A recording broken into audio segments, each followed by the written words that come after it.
Shalom bien-aimés, shalom frères et sœurs, que la paix, la grâce et la communion du Saint-Esprit soient votre partage. Nous vous saluons de partout où vous nous suivez et nous disons que la paix vous soit accordée en Jésus-Christ. Prions le Seigneur. Éternel notre Père, Dieu Tout-Puissant, le Créateur des cieux et de la terre, le Maître des temps et des circonstances, tu es notre Dieu, tu es notre Père, tu es le Seigneur de gloire. Nous te recommandons ce moment, afin que ce moment soit conduit par toi, par le Saint-Esprit. Que ce moment soit sous le contrôle de la parole de Dieu, sous le contrôle du Saint-Esprit, Père. Ramène le cœur à l'obéissance de ta parole. Merci pour tout. Au nom de Jésus, notre Seigneur et Sauveur, nous pouvons dire gloire et louange à toi, Seigneur. Amen. Le Saint-Esprit est là. Oh, le Saint-Esprit est là. Le Saint-Esprit est là. La mort a disparu. Oh, Dieu donne plein salut. Alléluia. Et si le monde entier, le grand jour s'est levé, le Saint-Esprit est là. Lorsqu'irrité s'enfuit, la lumière a jailli, chasse des cœurs troublés, toute crédulité, car Christ, le roi des rois, répand l'esprit de foi, le Saint-Esprit est là. Le Saint-Esprit est là. Le Saint-Esprit est là. La mort a disparu. Ouais. Dieu donne plein salut. Alléluia. Et sur le monde entier, les grands jours s'est levé. Le Saint-Esprit est là. Le grand consolateur vient remplir tous les cœurs. L'esprit de vérité nous met en liberté. Il ouvrait les prisons, répand la guérison. Le Saint-Esprit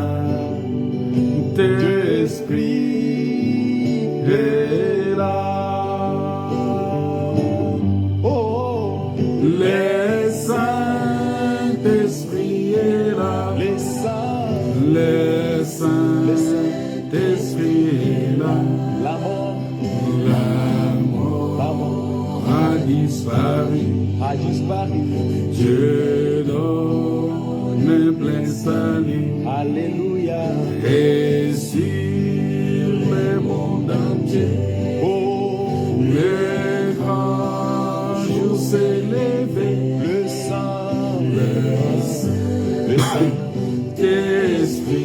Saint-Esprit est là.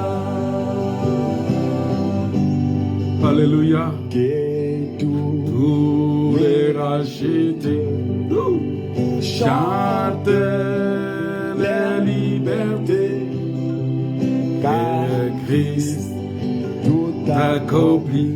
Ouais, il a donné l'esprit Voyez trembler l'enfer, car dans tout l'univers, le Saint-Esprit est là.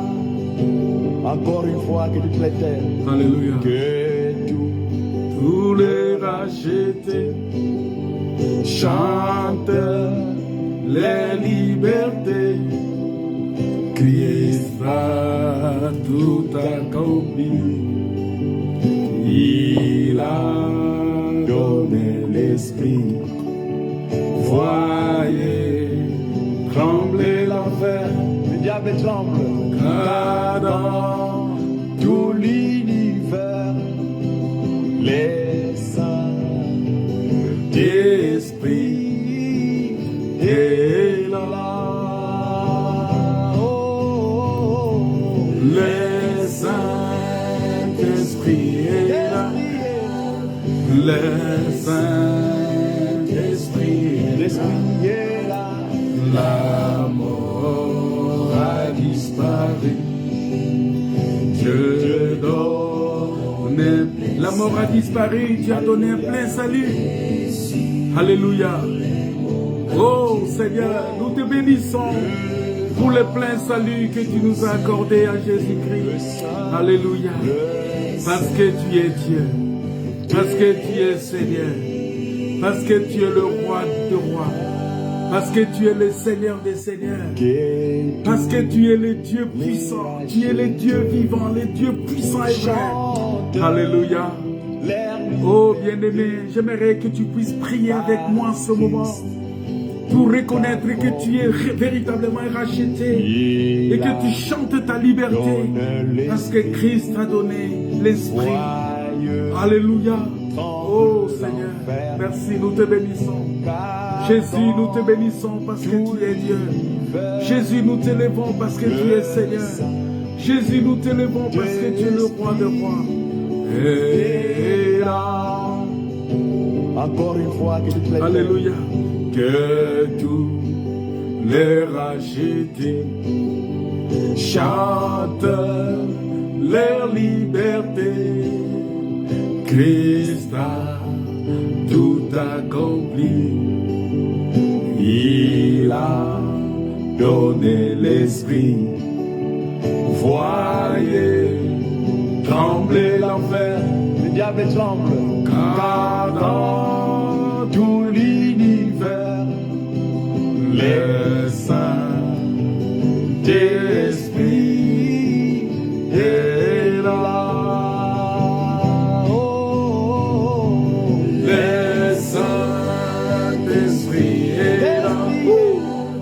Le Saint-Esprit est là. L'esprit est là. La mort a disparu.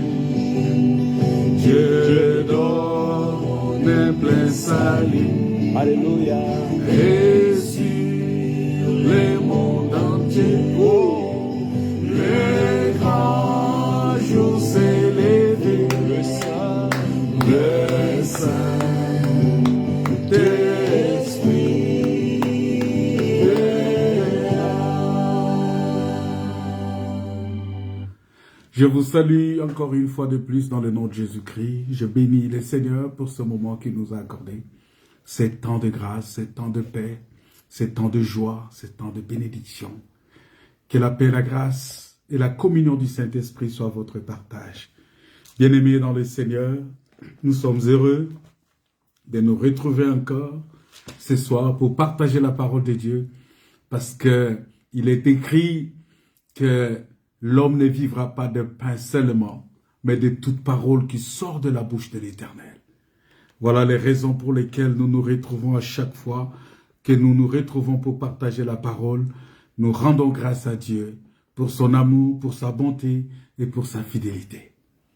Et nous sommes en train de parler, bien-aimés, de ces sujets aussi importants qui est la nouvelle naissance, parce que la nouvelle naissance, c'est un sujet qui doit nous passionner, nous les enfants de Dieu, parce que la Bible dit que sans la nouvelle naissance, personne ne verra le Seigneur. La Bible dit que sans la nouvelle naissance, personne ne pourra hériter le royaume de Dieu. La nouvelle naissance est quelque chose de très important. Nous pouvons tout faire, nous pouvons tout faire, mais si nous ne sommes pas dans la parole de Dieu, si nous ne sommes pas attachés à la parole de Dieu, ça ne sert à rien. Voilà pourquoi nous devons être attachés à la parole de Dieu. Nous devons vraiment être accrochés à la parole de Dieu. Et nous devons accepter cette vie-là de la nouvelle. Et moi, je crois fermement que ce Dieu-là, il est puissant. Il baptise du Saint-Esprit. Il est rempli du Saint-Esprit.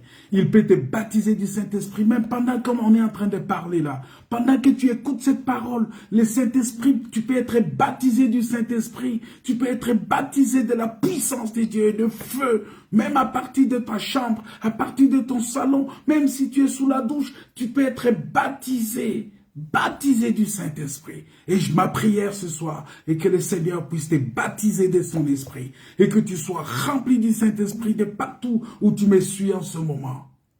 Que tu sois rempli du Saint-Esprit. Que tu sois rempli du Saint-Esprit au nom de Jésus. Alléluia. Nous bénissons le Seigneur, frère. Nous bénissons le Seigneur pour ce moment. Nous bénissons le Seigneur pour ce temps qu'il nous accorde. Parce qu'il n'y a pas plus que la parole de Dieu que nous devons avoir. Parce que tout ce que nous sommes, c'est la grâce de Dieu. Tout ce que nous sommes, c'est la bénédiction de Dieu. Tout ce que nous sommes, c'est la vie de Dieu. Voilà pourquoi en tant qu'enfants de Dieu, nous devons élever Dieu. Nous devons lui rendre des actions de grâce. Nous devons dire merci Seigneur de m'avoir compté parmi tes élus. De m'avoir compté parmi ceux qui sont sauvés. Bénis les Seigneur pour cela. Alors, bien-aimés dans le Seigneur, la nouvelle naissance, ce n'est pas aller à l'église. La nouvelle naissance, ce n'est pas être connu de pasteur. La nouvelle naissance, ce n'est pas parce que si le pasteur te connaît, alors tu es né de nouveau. Non. La nouvelle naissance, ce n'est pas aller à l'église. Parce que la véritable église aujourd'hui, ce n'est pas ces bâtiments dans lesquels nous allons. La véritable église aujourd'hui, c'est Jésus-Christ. Nous allons voir ça si Dieu le permet. Mais puisque nous sommes en train de parler de ce sujet-là, de la nouvelle naissance, moi je sais, je suis convaincu qu'un enfant de Dieu, un frère qui est né de nouveau, c'est quelqu'un qui est rempli du Saint-Esprit. C'est quelqu'un qui a reçu le Saint-Esprit. Voilà, c'est ça la nouvelle naissance. Et lorsque tu reçois le Saint-Esprit, tu es né de nouveau, mon frère. Attention, je vais encore préciser que recevoir le Saint-Esprit, être baptisé du Saint-Esprit, ce n'est pas forcément parler en langue. Parce qu'il y a beaucoup de gens qui confondent ça. Quand ils parlent en langue, ils disent « Ah, je suis baptisé du Saint-Esprit ». Non. Parce que quand on est rempli du Saint-Esprit, c'est-à-dire on est baptisé du Saint-Esprit, le Saint-Esprit prend toute la place dans ton cœur et redéfinit tes priorités. Donc, tes priorités ne sont plus les priorités personnelles, mais ce sont les priorités de Dieu. Et c'est ça, la personne qui est baptisée, ça veut dire que tu es rempli du Saint-Esprit. Et en toi, on ne peut pas trouver autre priorité, autre besoin, autre désir. Il n'y a que le désir d'être enlevé, le désir de vivre dans la maison de Dieu, le désir de se réjouir dans la maison de Dieu, le désir de louer le Seigneur, le désir d'écouter la parole, le désir de lire la Bible, le désir d'évangéliser, le désir de parler de Jésus-Christ aux gens. Il n'y a que ce désir-là qui va primer en toi. C'est ça le véritable signe d'être rempli du Saint-Esprit. C'est-à-dire que, voilà, parce que Jésus a dit quoi? N'allez pas loin. Restez dans la ville. Restez à Jérusalem. Restez là en place. Jusqu'à ce que vous soyez remplis du Saint-Esprit. Jusqu'à ce que vous soyez revêtus de la puissance. C'est-à-dire que vous soyez immergés dans la puissance de Dieu. Vous soyez baptisés du Saint-Esprit. Et il dit, lorsque vous êtes baptisés du Saint-Esprit, c'est alors que vous serez mes témoins. Vous allez commencer à témoigner de moi à Jérusalem, dans la Samarie, la Judée et jusqu'aux extrémités de la terre. Vous voyez, ça veut dire que lorsqu'on est rempli du Saint-Esprit, on devient témoin. Alors, on est témoin comment? On est témoin en annonçant la bonne nouvelle, mais on est aussi témoin par notre comportement, par notre attitude, par notre habitude, par notre manière, par notre façon de vivre. Parce que notre façon de vivre doit témoigner aussi Christ. Ça doit parler aux gens. Et les gens vont reconnaître que non, certainement ces gens-là, ce sont des enfants de Dieu. Parce que tu vas commencer à vivre comme Dieu. Tu vas commencer à vivre comme le Saint-Esprit. Tu vas commencer à vivre comme Jésus a vécu sur la terre.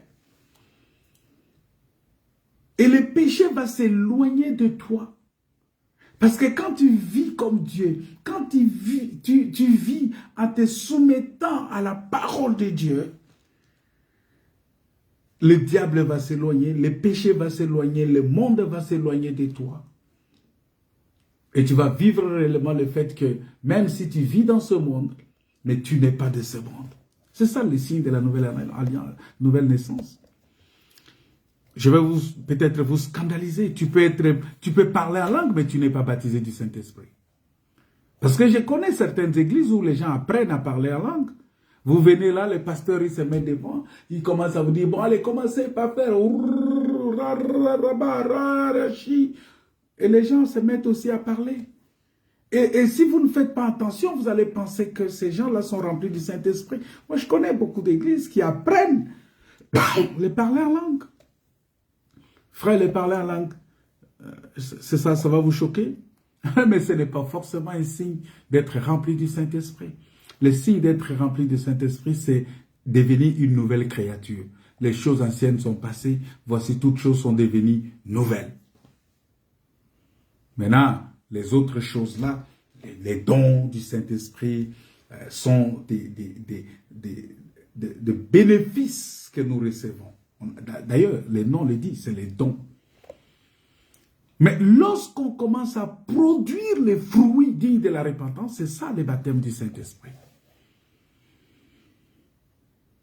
C'est-à-dire que tu es plongé maintenant dans le Saint-Esprit. C'est ça le baptême, plongé dans. Tu es plongé dans le Saint-Esprit.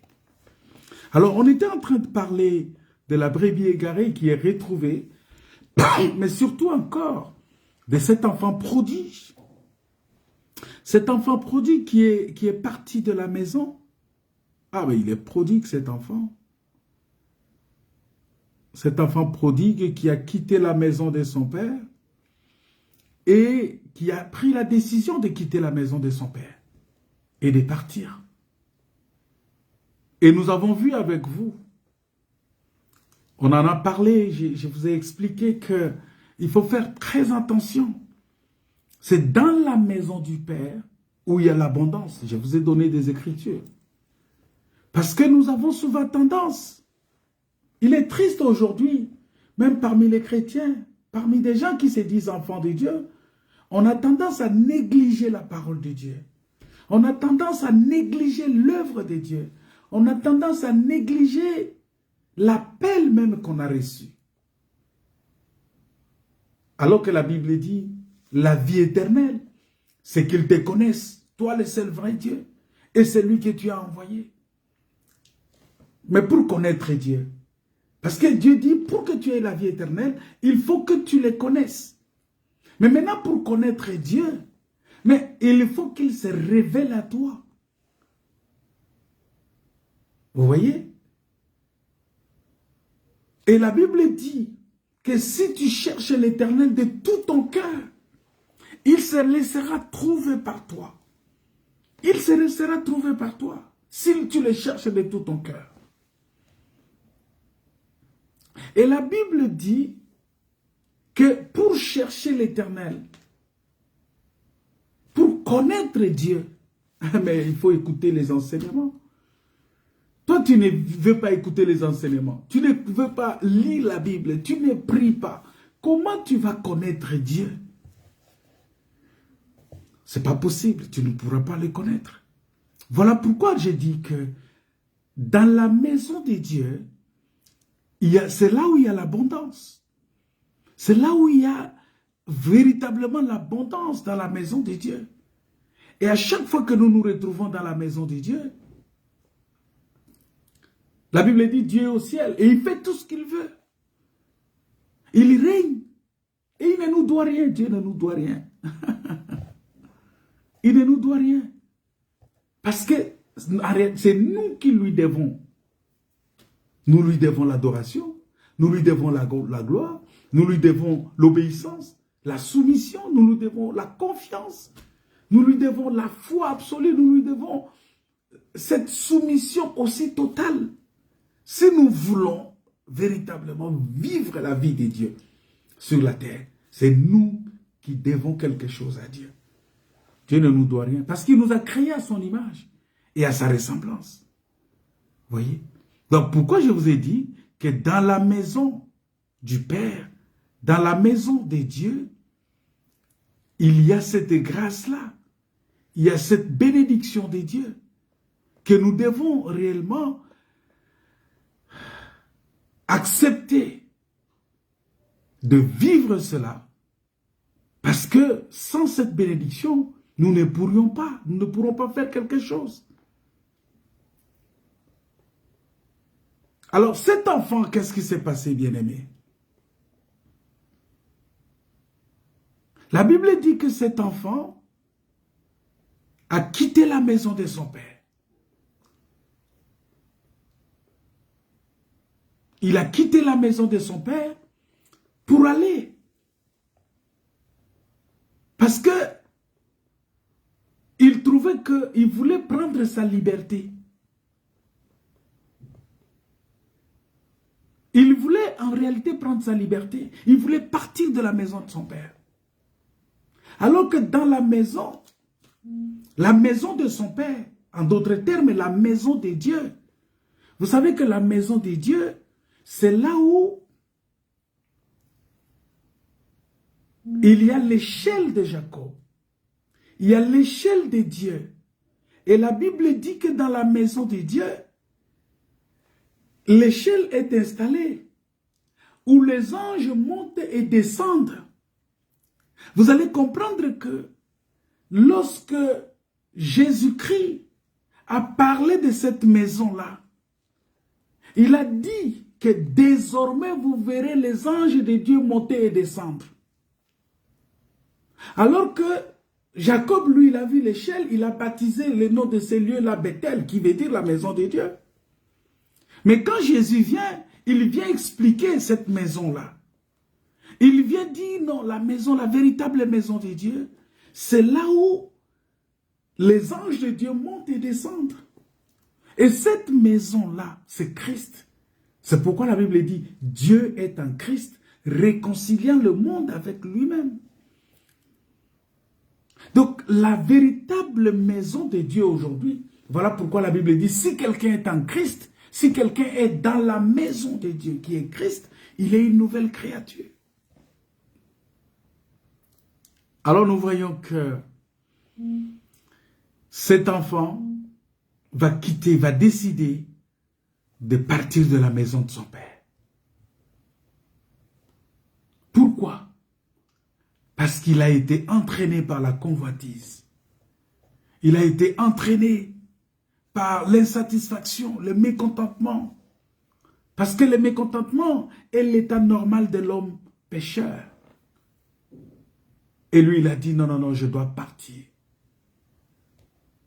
Et j'avais parlé de cela, de l'insatisfaction de cet enfant-là.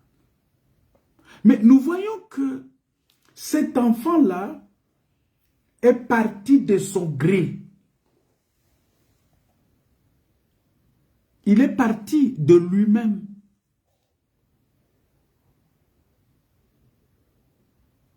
Il a pris lui-même la décision de quitter la maison.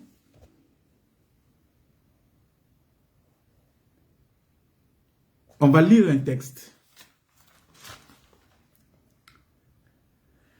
On va lire un texte dans le livre de Jérémie, chapitre 2. Ce texte-là, chapitre 2, le verset 5 et le verset... On va sauter pour lire le verset. On lit d'abord le verset 5. Ainsi parle le Seigneur. Quelle injustice vos pères ont-ils trouvé en moi pour s'éloigner de moi? Quelle injustice vos pères ont-ils trouvé en moi pour s'éloigner de moi? Pour suivre ce qui est futile et se rendre eux-mêmes aussi futiles. Ah! Nous comprenons par ce texte ici que l'enfant qui s'est éloigné de son père,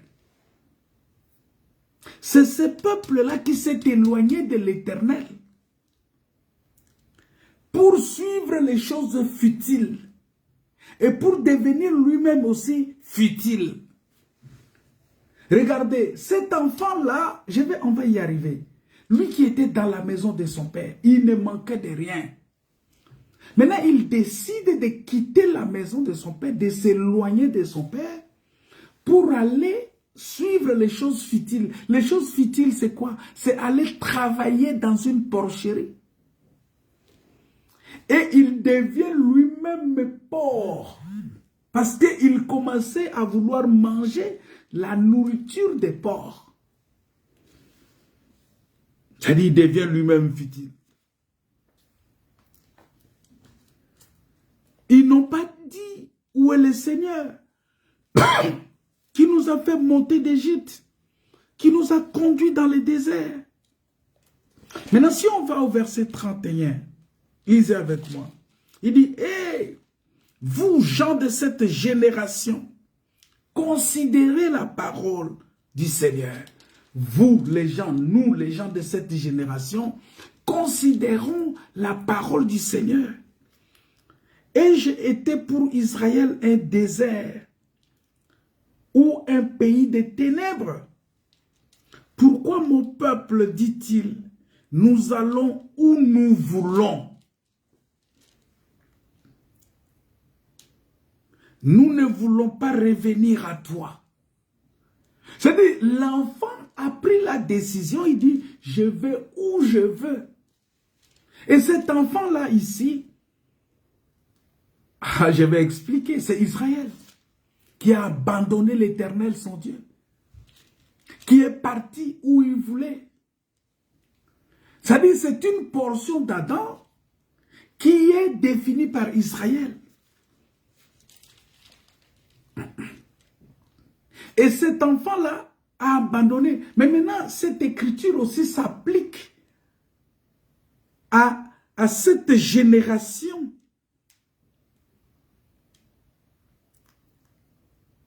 Aux gens de cette génération qui ont abandonné l'Éternel pour aller là où ils veulent. Oh, mais là où tu veux.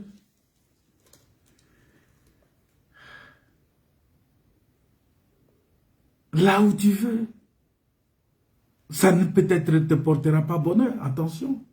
Il dit, ainsi parle l'Éternel. Quelle iniquité vos pères ont-ils trouvé en moi pour s'éloigner de moi et pour aller auprès des choses des néants et n'être eux-mêmes que néants. Ils sont devenus néants parce qu'ils ont poursuivi les néants. Regardez cet enfant-là qui était dans la maison de son père, qui va quitter la maison de son père pour aller vers les néants. C'est-à-dire vers ce qui n'existe pas. Parce que les choses de ce monde, frère, ce sont des choses qui n'existent pas. Pourquoi? Parce que ces choses ne sont pas éternelles. Ce sont des choses périssables. Ce sont des choses que tu peux avoir pour 1 heure, pour 2 jours, pour 3 jours. Ce sont des choses que tu peux avoir. Jérémie chapitre 2, verset 5 et le verset 31.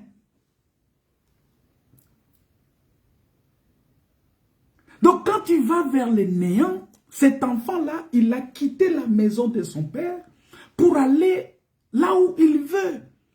Mais là où il veut, c'est vers le néant. C'est vers les choses viles. C'est vers les choses de ce monde. Il est allé vers les choses qui disparaissent.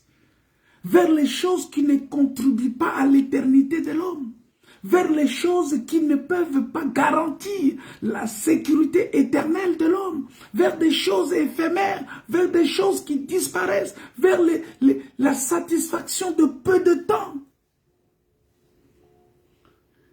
Il a quitté la maison de son père.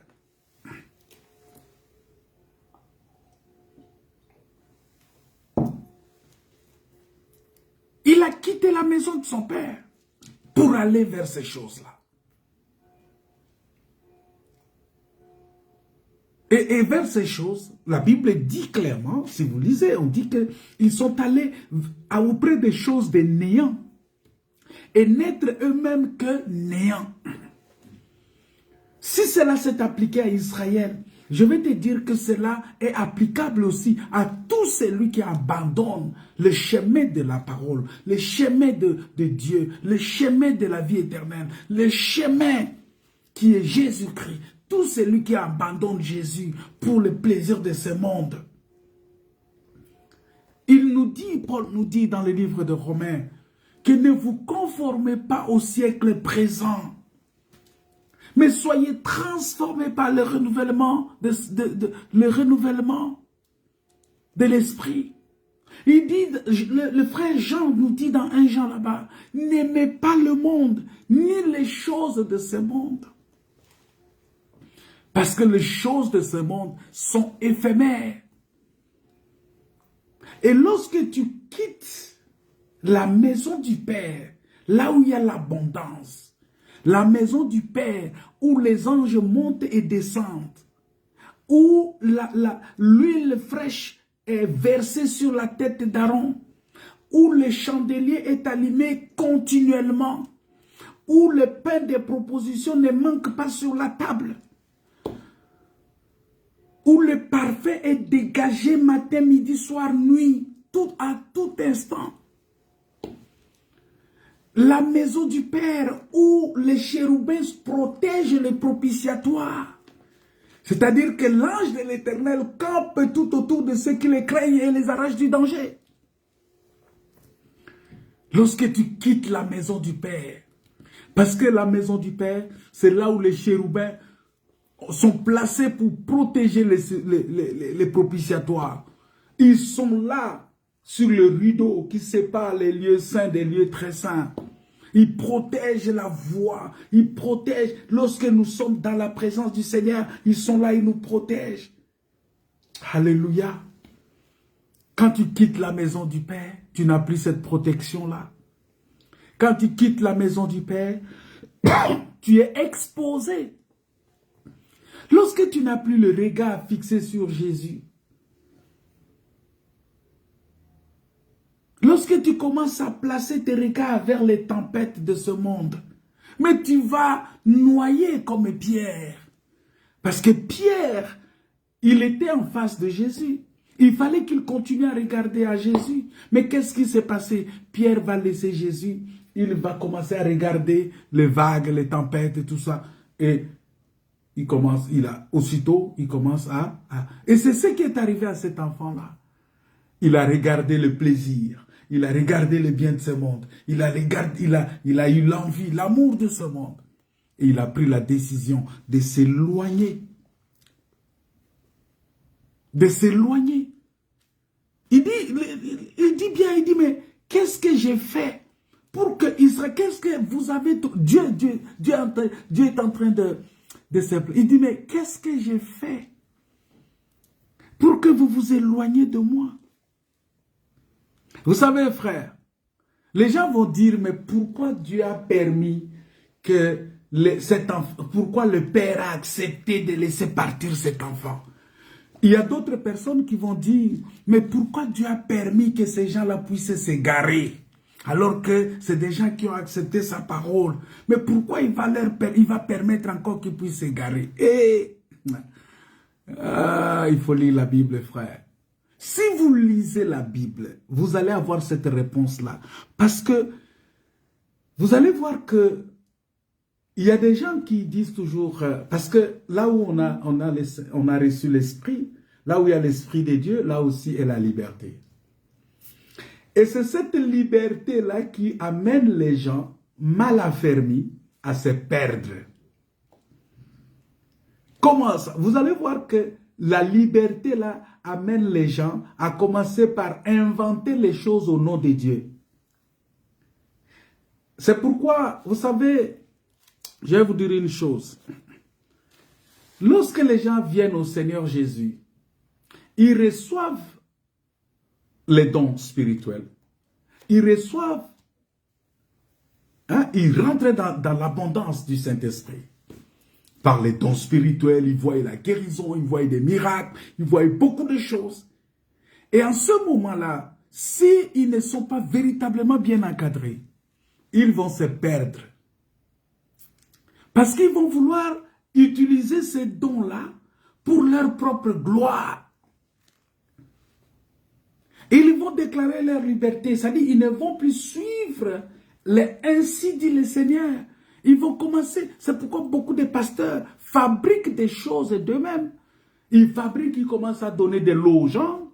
Ils fabriquent, ils commencent à verser de l'huile. Lorsqu'ils veulent faire la consécration des pasteurs, ils versent de l'huile sur les gens. Ils fabriquent des choses. C'est-à-dire, tout ça, c'est parce que c'est l'égarement. Mais attention, je vais vous donner la réponse. Pourquoi Dieu a permis que ce peuple-là, ou que cet enfant-là, puisse quitter la maison de son père? Parce que, si vous lisez dans Jérémie, dans le verset 31, il dit que nous sommes libres. Il dit, nous allons où nous voulons. Et nous ne voulons pas revenir à toi. Il dit, nous allons où nous voulons. Mais dans la version du second, il dit, nous sommes libres. Nous ne voulons pas retourner à toi. C'est ainsi que le jeune homme a choisi de quitter la maison de son père. Et quand il a choisi de quitter, librement et volontairement, parce que Dieu n'oblige personne à le suivre. Mais il place l'homme devant le choix, la vie et la mort, la bénédiction ou la malédiction. Parce que vous allez comprendre que durant le ministère de Jésus-Christ sur la terre, pendant que Jésus était en train de travailler, de prêcher la parole de Dieu sur la terre, nous voyons qu'il n'a absolument pas retenu ses disciples lorsque ceux-ci ont décidé de le quitter. Vous comprenez maintenant? Il ne les a pas retenus lorsque les disciples ont décidé, parce que la parole de Dieu se synchronise. L'explication de la parole de Dieu, ça dit que la parole de Dieu s'explique elle-même. Cet enfant-là symbolise aussi les disciples de Jésus qui ont quitté Jésus à un certain moment. Lorsque Jésus leur a dit, aujourd'hui vous allez manger ma chair et vous allez boire mon sang. Parce que vous savez, quand les gens viennent au Seigneur, au tout début, l'ambiance, elle est bonne. On loue le Seigneur, on danse, on fait des choses, on est content, on est baptisé, on est dans la joie. Mais lorsqu'on commence à poser la doctrine, à parler véritablement de la repentance, de la nouvelle naissance, pas de la nouvelle naissance, genre, crois au Seigneur, tu seras sauvé, toi et ta famille. Et les gens, ils écoutent ça seulement parce que, bon, venir au Seigneur, c'est comme ça, c'est chose facile. Non, venir au Seigneur, c'est s'attacher une corde au cou. Parce que tu prends l'engagement, tu prends la décision d'obéir désormais à Dieu toute ta vie. Lorsqu'on commence à poser la doctrine, Jésus a commencé à poser la doctrine parce que la chair et le sang, c'était l'aliment, c'est la nourriture des hommes faits. C'est la nourriture des personnes qui sont, ceux qui sont destinés réellement pour le royaume. Ce sont ceux-là qui doivent manger la chair et boire le sang. Et lorsqu'on commence à poser, parce que je vous ai déjà dit, je pense dans une de mes des interventions, que on hérite la vie éternelle par la doctrine. Que personne ne vous trompe. Oh non, nous ne sommes pas là des gens de doctrine. Nous, c'est la foi. Mais la foi, c'est la doctrine. Qu'est-ce que vous... Mais regardez. La foi, c'est la doctrine. Et la foi, c'est quoi? C'est une ferme assurance des choses qu'on espère et la démonstration de ce qu'on ne voit pas. Donc, moi, je ne vois pas Dieu. Dieu me dit, ne fais pas ça. Je ne fais pas. Je crois que, je ne vois pas, mais je crois que Dieu est en moi. Et si je vis, ce n'est pas moi qui vis, mais c'est Dieu qui vit en moi. C'est ça la foi. Et lorsqu'on pose la doctrine, bien aimé, si tu ne suis pas la doctrine, tu ne verras pas le Seigneur. C'est aussi simple que ça. Voilà pourquoi il ne faut pas te complaire seulement dans ces histoires des manifestations, des dons spirituels, tout ça, des guérisons. Tous les dons, les guérisons, tout ça, là, ce sont des choses que le Seigneur fait pour attirer les gens vers lui. Mais lorsque vous venez, il va vous faire asseoir, il va vous dire, bon, maintenant que vous êtes là, vous allez manger ma chair, vous allez boire mon sang. Et c'est en ce moment-là que la parole devient, ça devient dur. Et vous allez comprendre que quand Jésus a dit ça, il a dit, la Bible dit que Jésus n'a absolument pas retenu ses disciples lorsqu'ils ont décidé de les quitter. Parce qu'il est écrit, plusieurs de ses disciples se retirèrent. Et ils n'allaient plus avec lui. Parce que le Seigneur a dit, après le Seigneur va regarder les 12, il va leur dire, mais et vous? Ne voulez-vous pas aussi vous en aller? Vous ne voulez pas partir? Vous êtes aussi libre. Vous êtes libre de partir. Alors c'est Simon qui va prendre la parole, qui va répondre, hein, en disant, Seigneur, à qui irons-nous? Tu as les paroles de la vie éternelle. Vous voyez? Ça dit que les paroles de la vie éternelle, c'est de te dire, tu dois manger la chair de Christ et tu dois boire son sang. Alors, manger la chair et boire son sang, est-ce que nous devons boire le sang? Aujourd'hui, Christ est esprit. Quand on parle de la chair de l'esprit et du sang de l'esprit, c'est la parole. Voilà pourquoi il dit, mes paroles, les paroles que je vous ai données sont esprit et vie. Mais si vous lisez la Bible, vous allez voir dans Genèse chapitre 9, on dit la vie de toute chair est dans le sang. Vous voyez? Donc ces paroles sont esprit et vie. La vie de toute chair est dans le sang. C'est-à-dire cette parole est en même temps l'esprit et le sang. C'est pourquoi il a pris le corps, il a pris le pain, il a rendu grâce. Il a dit, prenez ceci et mangez. Ceci est mon corps qui sera rompu pour vous. Vous voyez? En déclarant que ceci est mon corps, ça dit que le corps de Christ, oh, Christ, c'est la parole faite chair. Au commencement, Jean chapitre 1, verset 1, au commencement était la parole. La parole était avec Dieu, la parole était Dieu. Et cette parole s'est faite chair et elle a habité parmi nous, pleine de grâce. Bien-aimés dans le Seigneur. Pierre dit, tu as les paroles de vie. Et nous avons cru, et nous avons connu que tu es le Christ, le Saint de Dieu. Là, je suis dans Jean chapitre 6, verset 66 à 69. Il dit, nous avons cru et nous avons connu. Ah! Vous voyez? Nous avons cru et nous avons connu. Parce que pour avoir la vie éternelle, il faut croire à celui qui l'a envoyé, mais il faut connaître aussi. Nous avons cru et nous avons connu. Parce que tout celui qui connaît qu'il est le Christ, le Saint de Dieu, il a la vie éternelle. Oui! Telle voie paraît droite à un homme, mais son issue conduit à la mort. Voilà pourquoi la voie là, ça paraissait droit aux yeux de cet enfant. Cet enfant, pour lui, pensait que c'était la bonne voie. Mais c'était une voie qui l'a conduit à la mort. Selon Proverbe chapitre 16, verset 25. Voilà pourquoi nous devons faire très attention, bien-aimés. Pierre dit que nous avons cru et nous avons connu la vie éternelle, c'est qu'ils te connaissent, toi, le seul vrai Dieu, et celui que tu as envoyé. Voilà pourquoi, bien-aimé, il faut faire très, très, très attention.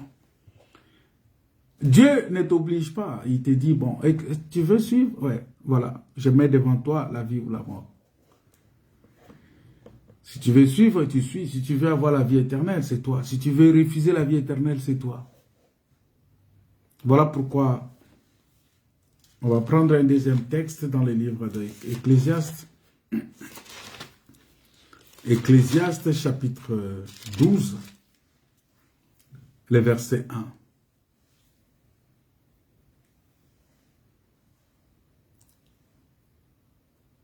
La Bible dit, « Souviens-toi de ton Créateur pendant les jours de ta jeunesse, avant que viennent les jours du malheur et qu'arrivent les années dont tu diras, je n'y trouve aucun plaisir. »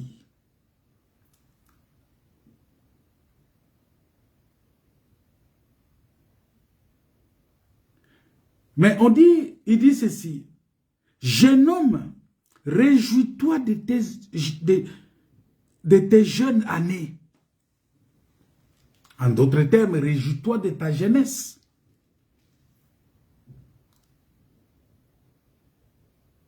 Que ton cœur te rende heureux pendant les jours de ta jeunesse. Suis les voies de ton cœur et les regards de tes yeux. Sache que pour tout cela, Dieu te fera venir en jugement. Il dit, jeune homme, réjouis-toi dans ta jeunesse. Livre ton cœur à la joie pendant les jours de ta jeunesse. Marche dans les voies de ton cœur. Selon les regards de tes yeux. Mais sache que pour tout cela, Dieu t'appellera en jugement. Vous savez, frère, chacun est libre de choisir qui il veut suivre et servir. Tu es libre. Mais le désir de Dieu, c'est que l'homme puisse volontairement l'aimer. L'homme puisse se soumettre à lui. L'homme puisse lui obéir. L'homme puisse le servir de tout son cœur.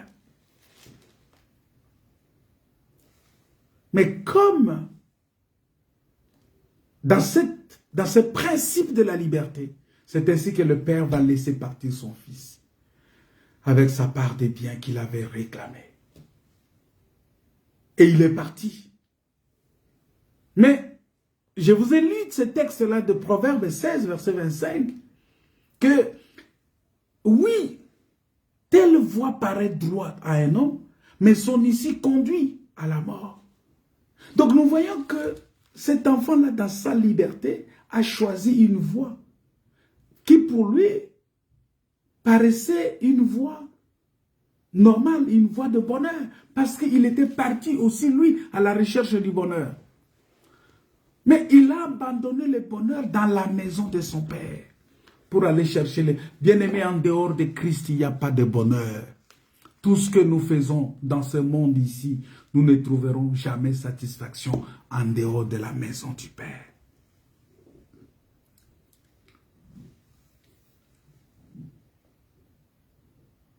Vous savez, lorsqu'on conduit une voiture, ou lorsqu'on sort, on va quelque part, en ne suivant pas le plan qu'on a, plan de la ville, et en ne lisant pas les inscriptions sur les poteaux indicateurs, tout ça, c'est-à-dire, et vous savez, on va se perdre. Mais aujourd'hui, les poteaux indicateurs pour nous, c'est la parole de Dieu. Ce sont les Écritures. Voilà pourquoi la Bible dit, lorsque tu marches, si tu arrives quelque part à la croisée des chemins, arrête-toi, pose la question aux anciens, par où tu dois passer. Comment faire? C'est très important. C'est très important.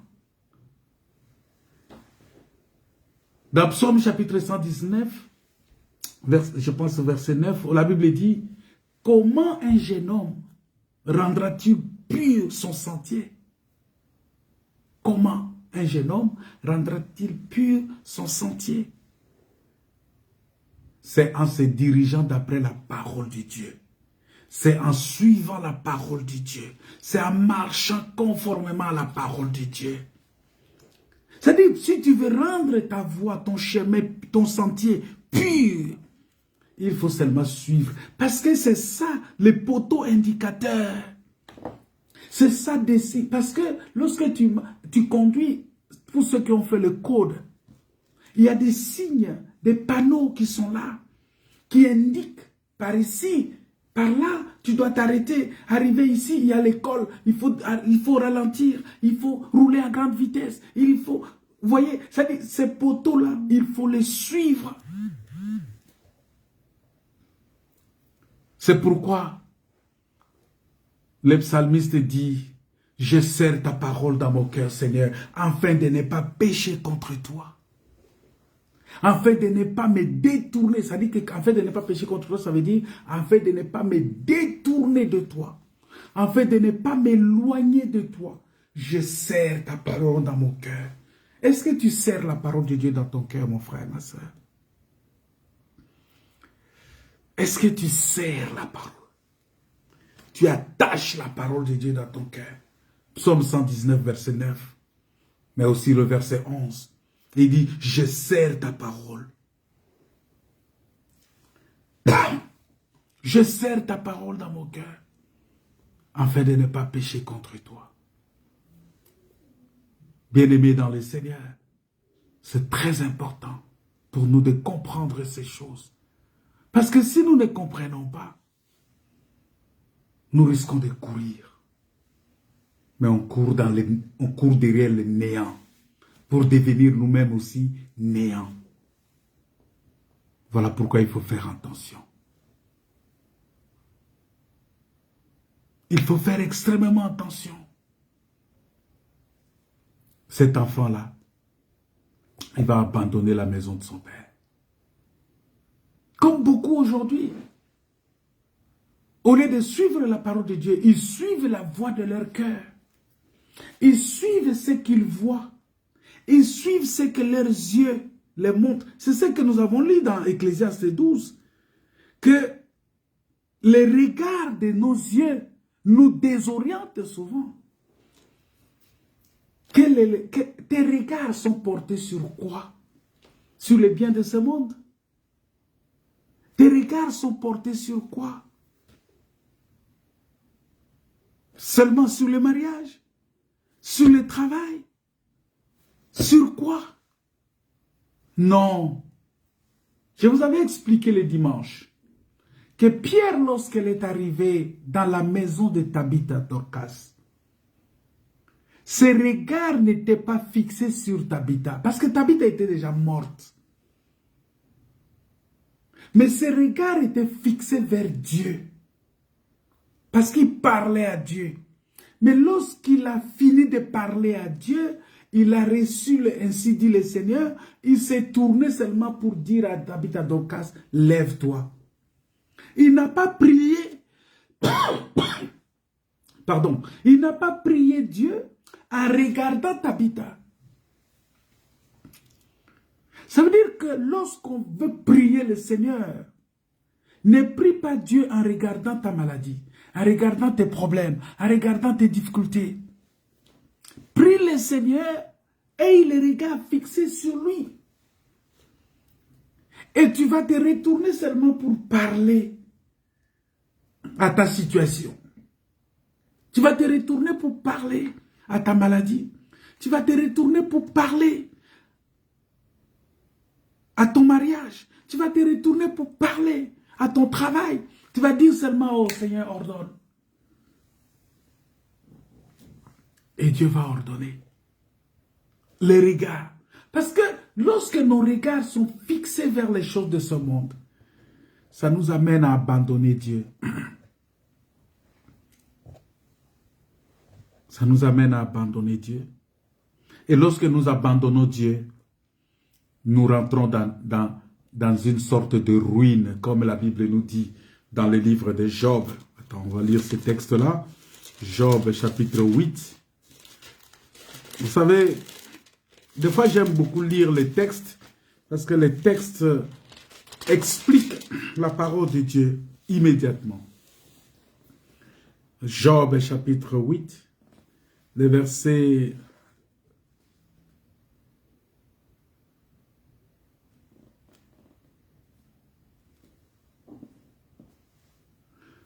On va prendre les versets 12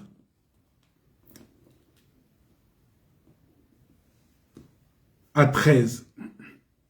La Bible dit que au 13e verset, on dit, bon, si on commence au verset 12, on dit, encore vert, sans qu'on le coupe.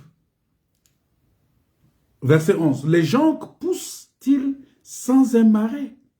Les papyrus peut-il croître sans eau? Est-ce que le papyrus peut-il croître sans eau? Encore vert, sans qu'on le coupe, il se dessèche plus vite que toutes les herbes. C'est-à-dire, s'il n'y a pas l'eau, il se dessèche plus vite. Sans la parole de Dieu, on est sec. Sans la parole. Maintenant, au verset 13, il dit ceci. Ainsi arrive-t-il à tous ceux qui oublient Dieu. Ils sèchent plus vite que toutes les herbes et leur espérance périt. Donc l'espoir disparaît lorsqu'on oublie Dieu. Lorsqu'on se détourne de Dieu, on perd l'espérance.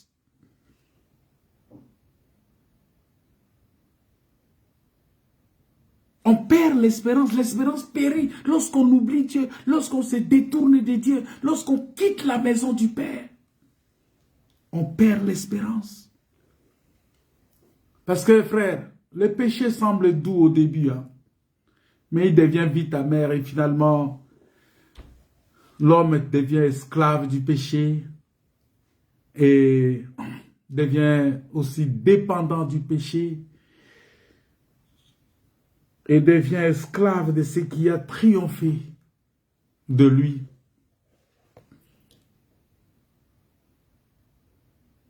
Comme les gens qui prennent l'alcool, comme les gens qui prennent la drogue, ils deviennent dépendants. S'ils ne prennent pas, ils ne peuvent pas vivre.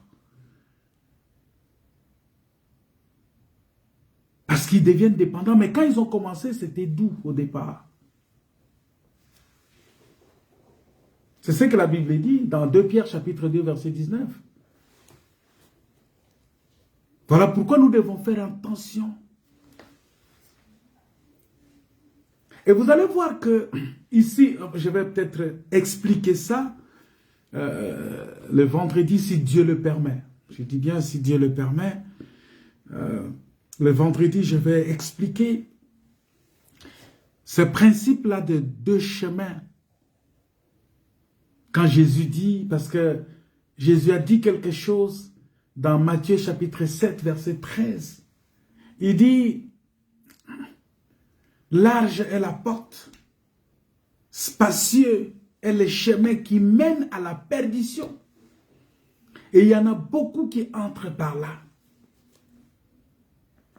Parce que le chemin large, frère, c'est la voie de tout, c'est la voie de tout est permis. C'est-à-dire que là où on dit tout est permis, c'est ça. C'est la voie de tout est permis. C'est le chemin large, c'est le chemin de vivre comme bon vous semble. Le chemin large, c'est là où chacun dit, nous voulons faire ce que nous voulons. Donc faire tout ce qui bon vous semble. Tout ce que bon vous semble. C'est ça. C'est la voie sans contrainte. C'est la voie où on va te dire, non, tu sais, si tu prends cette voie-là, Ça va favoriser ton épanouissement rapidement.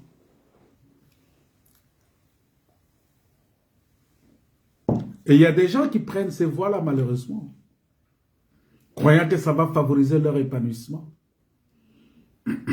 Non. La voie de la tolérance. La voie où... Même, vous voyez que même les chrétiens aujourd'hui,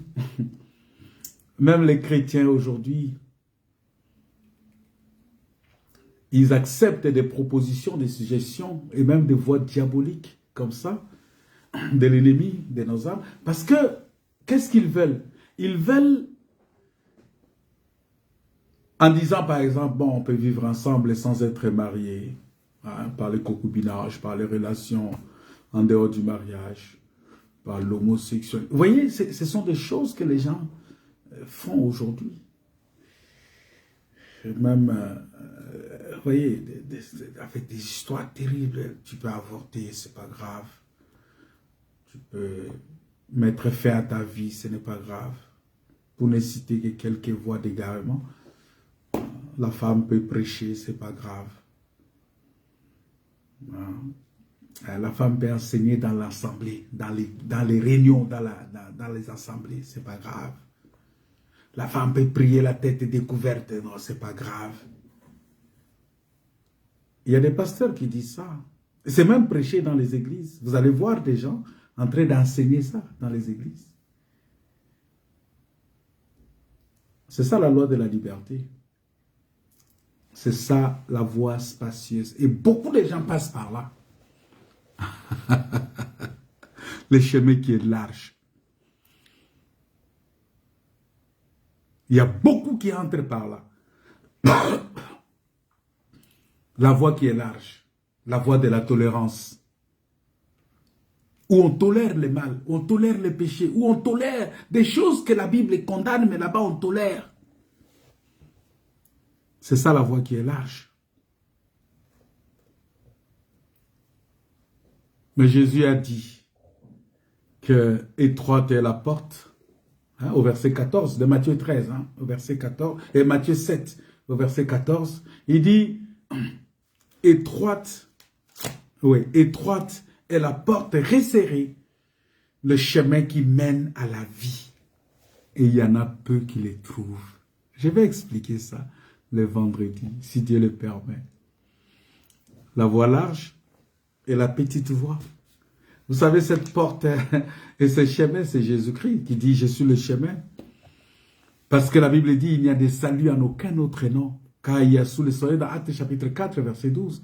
Car il y a sous le ciel aucun autre nom qui ait été donné parmi les hommes, par lesquels nous devrions être sauvés. Si c'est non le nom de Jésus, le nom de Yeshua, Amashia, le nom de Jésus-Christ, l'Éternel et le salut.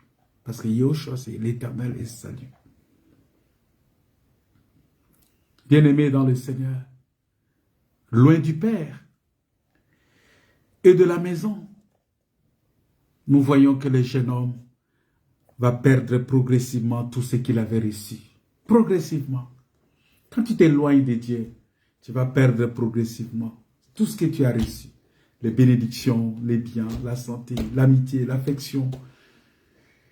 Et après, tu vas tomber dans la solitude, dans la dépression, dans le désespoir. Il faut faire très attention de ne pas quitter la communion fraternelle est très importante. Voilà pourquoi j'ai toujours dit, il n'existe pas un christianisme individuel. Oh non, moi je suis à la maison, moi j'ai pris de la maison et Dieu va... Ça n'existe pas. Le christianisme individuel n'existe pas. Il faut venir dans la communion fraternelle. Le christianisme, oh non, j'ai pris chez moi à la maison. Non, ça n'existe pas. Parce que dans la communion fraternelle, la Bible dit deux valent mieux qu'un.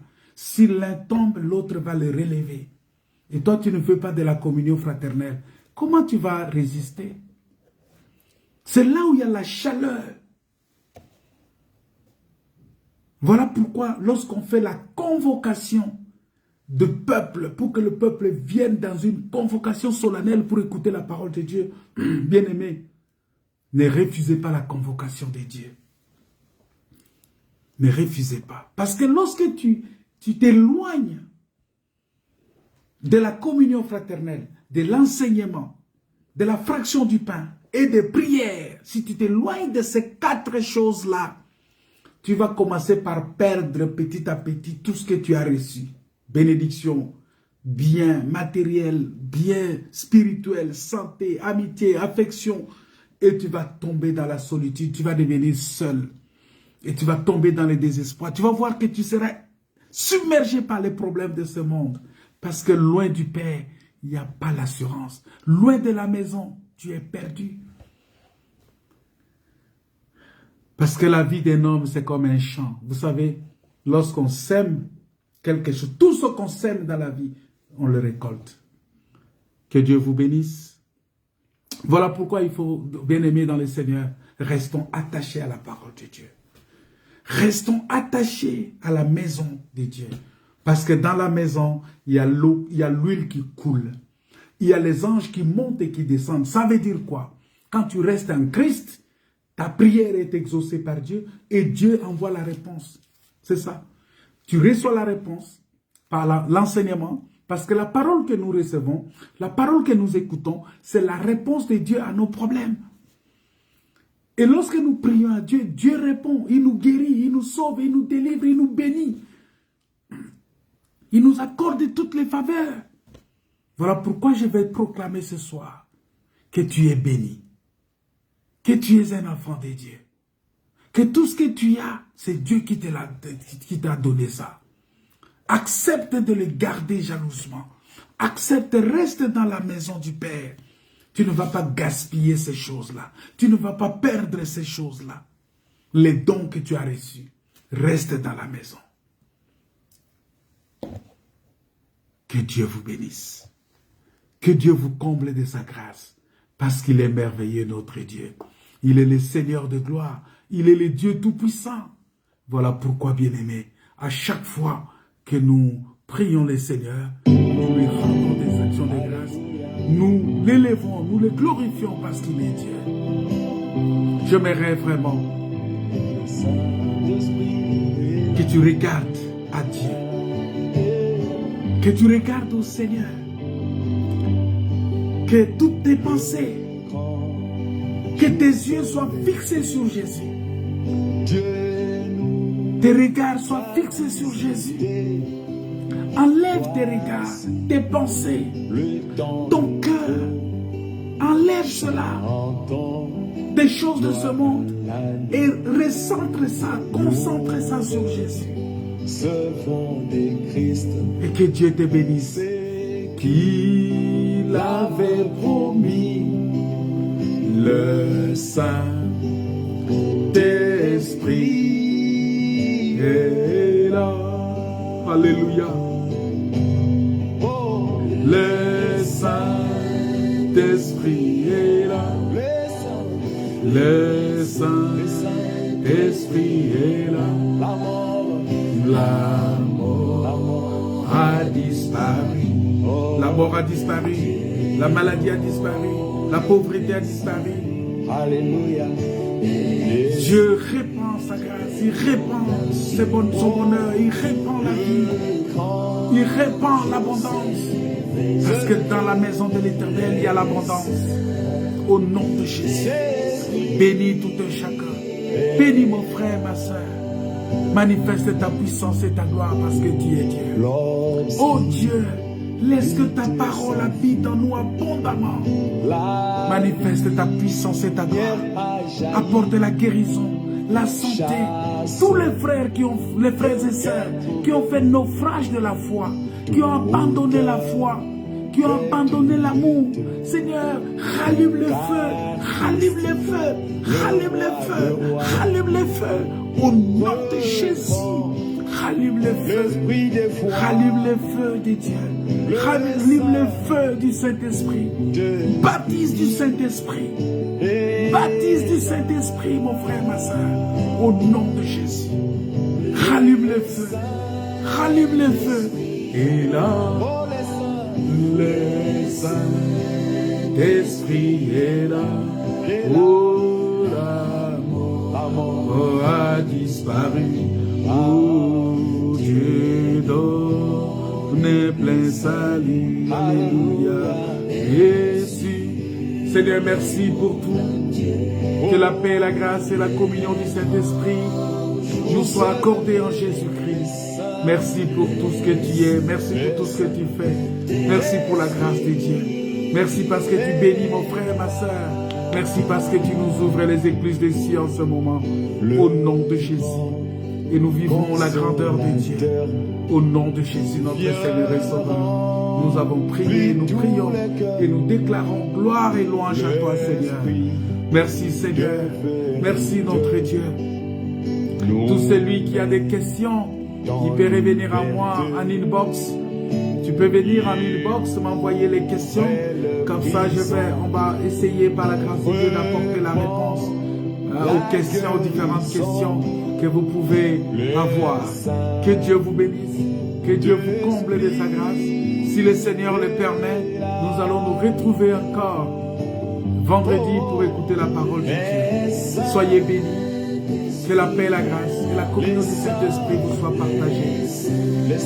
Au nom de Jésus, Amen. La mort a disparu. Dieu donne plein salut. Alléluia. Merci Seigneur. Amen.